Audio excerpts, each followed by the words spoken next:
जय गुरुदेव। गुरु की आवश्यकता।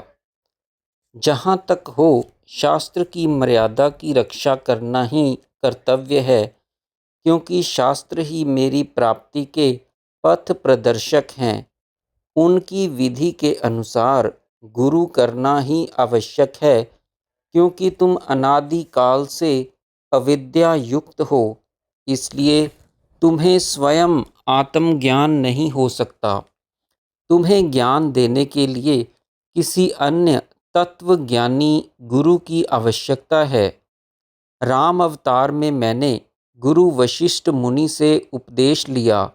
उनके शक्तिपात से ही मैंने समाधि में ज्ञान प्राप्त किया तथा मैंने ही देवकी नंदन श्री कृष्ण होकर आंगीरस ऋषि से उपदेश लेकर शांति पाई। तुम्हारे लिए तो भला कहना ही क्या, जो विद्या गुरु मुख से ग्रहण की जाती है वही फलीभूत होती है और शास्त्रों की एवं अपनी परंपरा की रक्षा होती है। भला मुझे कोई ज्ञान दे सकता है, फिर भी तुम्हारे लौकिक व्यवहार बनाए रखने के लिए मैंने भी तुम लोगों की तरह सब काम किए थे। वेदों में जितने यज्ञ कहे हैं, उन्हें बिना गुरु के करने में वर्षों लग जाएंगे, परंतु उपयुक्त गुरु द्वारा उनका फल अल्प समय में ही मिल जाता है। जिन्हें ऐसे गुरु प्राप्त ना हों, वे भी कोई चिंता ना करें और मेरे कथित उक्त यज्ञ का आरंभ कर दें। उन्हें पहले अवश्य कलेश उठाना पड़ेगा, अर्थात आहुति देने मात्र से अनुभव नहीं होगा, तथापि वे धैर्य धरकर नित्य आहुति देते रहें ताकि वही समय आ जाए।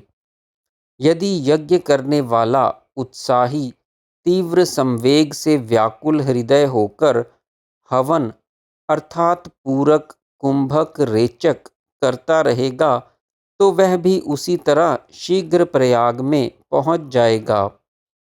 प्राणायाम की विधि। जिस यज्ञ को मैं कह रहा हूँ, वह समझने में तो सामान्य है, परंतु करने में कठिन और महान फल आत्मज्ञान का देने वाला है। यदि इस प्राण यज्ञ को सोच समझ के ठीक ठीक किया जाए, तो मुझसे मिलने में विलंब नहीं होता। इस यज्ञ के करने का स्थान सर्वत्र एक सा है, क्योंकि मैं सर्वत्र हूँ। अपनी अपनी अनुकूलता अनुसार स्थान और समय का निर्देश कर लेना चाहिए। यह यज्ञ साधारणतः शुद्ध अशुद्धि की अपेक्षा नहीं करता, फिर भी तुम्हें चाहिए कि पवित्र प्रसन्न राग द्वेष से रहित रहकर ही प्रातः एवं सायंकाल इसका अनुष्ठान करो। यदि घर में करो तो किसी एकांत स्थान पर करो। उसमें भी पूर्वाभिमुख आसन स्थापित करना। सिद्ध आसन या पद्मासन से बैठकर स्वस्थ चित्त होकर गुरु, ईश्वर एवं सिद्धों को प्रणाम कर श्वास प्रश्वास को देखना।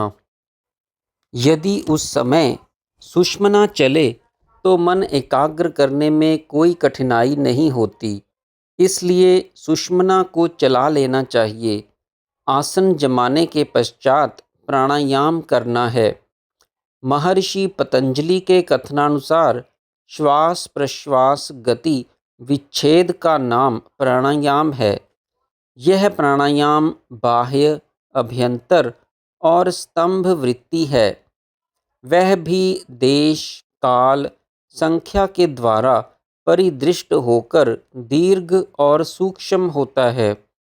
अतएव रेचक बाह्य प्राणायाम, पूरक अभ्यंतरिक और कुंभक स्तंभ वृत्ति प्राणायाम कहलाता है।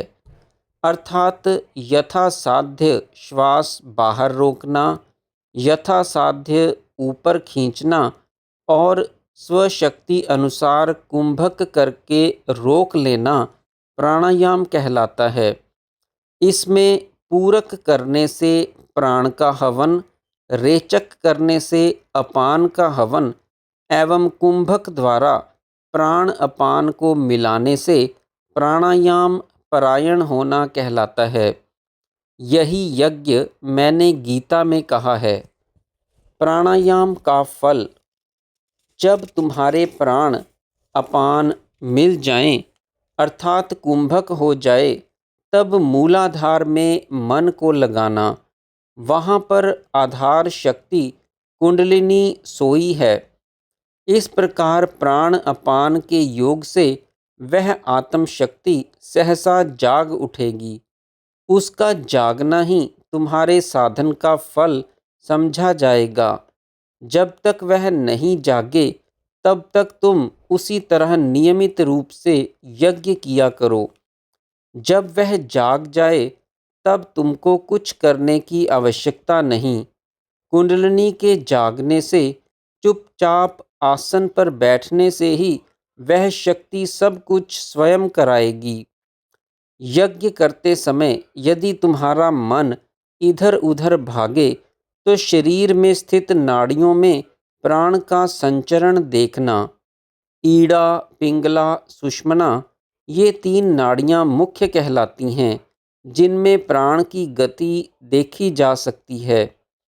अन्य नाड़ियों में प्राण सूक्ष्म रूप से जाता अवश्य है, परंतु मन की स्थूलता के कारण अनुभव नहीं होता।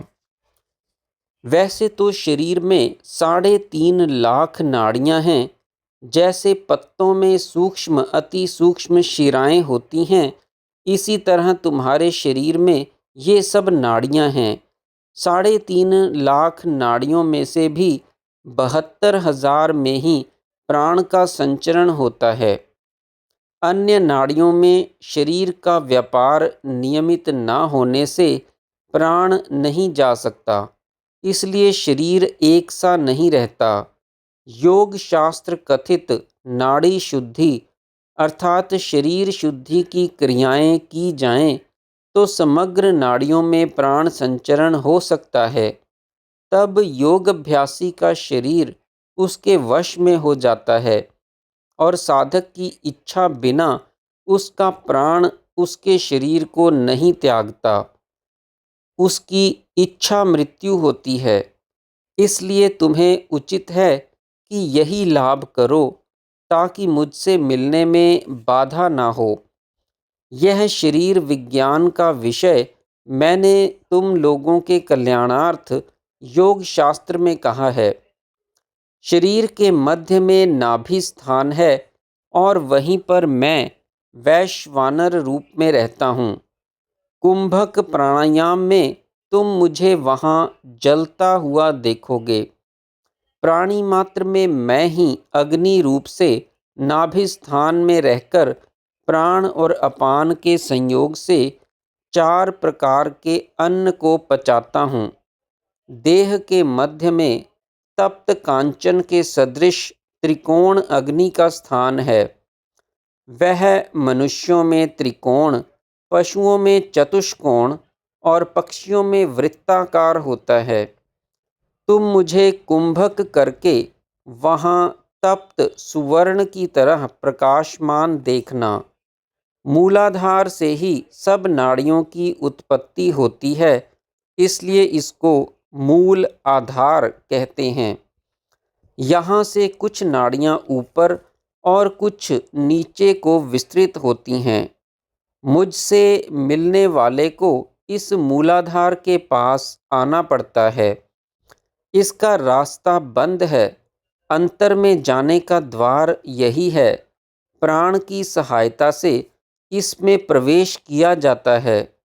कुंभक करके तुम प्राण की शक्ति को बढ़ा लोगे तो प्रबल प्राण प्रवाह से यह द्वार खुल जाएगा और उसमें प्राण के साथ मन भी चला जाएगा, जो मेरुदंड, सुषुम्ना, मूलाधार, स्वादिष्ठान, मणिपुर, अनाहत, विशुद्ध और आज्ञा चक्र में होते हुए सहस्त्रार्थ में जा पहुँचेगा।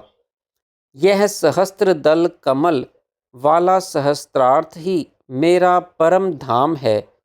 यहाँ आया हुआ मनुष्य पुनः संसार में लौट नहीं सकता। यहाँ आते आते मार्ग में तुम्हें ऐसे ऐसे अनुभव होंगे कि तुम अति आश्चर्य स्तंभित हो जाओगे और यहाँ का अनुभव जीवन भर लिखते रहने पर भी पूरा पूरा नहीं लिख सकोगे। जहाँ स्वयं ईश्वर विराजते हैं वहाँ सदा सर्वदा आनंद ही आनंद वर्तता रहता है। उनके पथ में भी आनंद की बहार रहती है। जब तुम्हारा मन प्रकृति की सीमा से कुछ आगे चलेगा तब तुम्हें हमारे प्रथम आनंद का शब्द सुनाई देगा। यह अनाहत शब्द ध्वनि तुम्हारे कर्ण में होने लगे तो समझना कि तुम ठीक पथ पर चले आ रहे हो।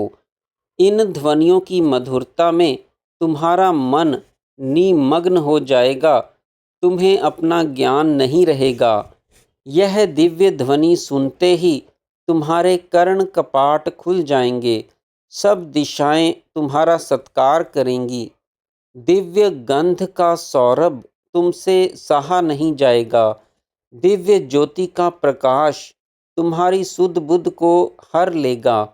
तुम जो जगत में विद्युत, चंद्रार्क, प्रज्वलित अग्नि इत्यादि देखते हो वे इस महान ज्योति का एक स्फुरलिंग है।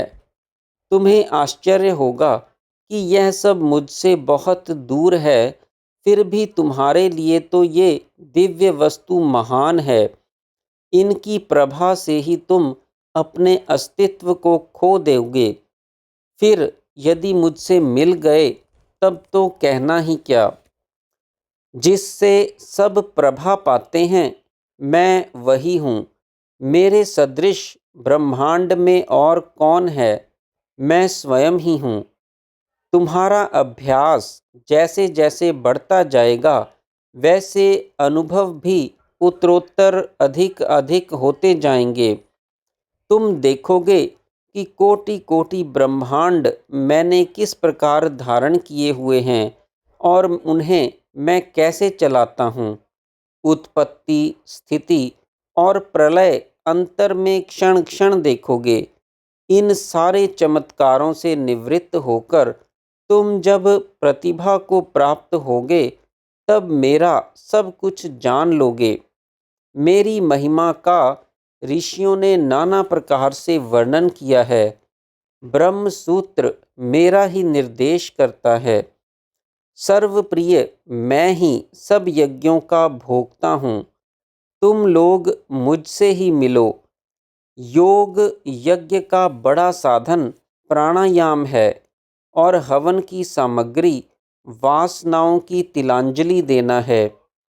जब तुम इस यज्ञ का सहायक अनुष्ठान नियमित रूप से करोगे और आहार का संयम कर नित्य ब्रह्म मुहूर्त में उठकर श्रोत्र, चक्षु, रसना आदि इंद्रियों के विषय को ब्रह्मअग्नि में होमना आरंभ करोगे तो मैं तुम्हें मिले बिना कैसे रह सकता हूँ। तुम्हारा नियमित हवन ही तुम्हारे ऊपर परमानंद की वृष्टि करेगा। वैराग्य की वृद्धि होगी। समाधि उन्मनी लता का अंकुर फूटेगा। कल्प वृक्ष और कामधेनु संकल्प मात्र से ही फल देंगे और इस यज्ञ के प्रभाव से तुम सब कुछ सिद्ध कर सकोगे। जब तुम मरने को तैयार हो जाओगे तो देवता भी तुम्हारा दासत्व करने आएंगे। मनुष्य जन्म की महिमा। मनुष्य योनि की महिमा देवता भी गाते हैं। वे भी मनुष्य होना चाहते हैं। बिना मनुष्य शरीर धारण किए मोक्ष नहीं होता, इसलिए देवता भी तुम्हारे शरीरों का मान करते हैं। जगत में सभी तुम्हारा भय करते हैं। तुमसे देवता भी डरते हैं, क्योंकि तपस्या के बल से तुम उनके पद को छीन सकते हो। तुम अपने बुद्धि बल से महाक्रूर व्याघ्र, सिंह आदि प्राण घातक हिंसक जंतुओं को भी वश में कर सकते हो। यहाँ तक कि भक्ति करके मुझे भी सहज ही पा सकते हो। तुम्हारी बुद्धि की महानता चारों ओर फैली हुई है, अतएव योग साधन करो। यदि तुम लोग यही सोचते हो कि हम गृहस्थी हैं, क्या कर सकेंगे, तो हम कहते हैं कि संन्यास लेकर तुम सब ही कृतार्थ नहीं हो जाओगे। देखो, जगत में जोड़ी के बिना कोई कार्य सिद्ध नहीं होता। मैं भी माया द्वारा ही यावतीय ब्रह्मांड का कार्य चलाता हूँ। तुम्हारे पूर्वज 88,000 ऋषि प्राय सभी गृहस्थी और संसारी थे। इन्हें गिने कपिल, दत्तात्रेय, वामदेव, शुकदेव, जड़, भरत इत्यादि सन्यासी थे जो गृहस्थी नहीं हुए थे, परंतु और सभी गृहस्थी थे जिनको तुम महाज्ञानी मानते हो। उन्हीं ज्ञानी विशिष्ट मुनि के 100 पुत्र थे। महायोगी याज्ञवल्क्य की 2 स्त्रियां थीं। इससे ही तुम्हें समझ लेना चाहिए कि संसार में विडंबना तो केवल अपने मन की है। अतएव मन को योग साधना से अंतर्मुख करो, इसमें ही तुम्हारा मंगल है। जय गुरुदेव।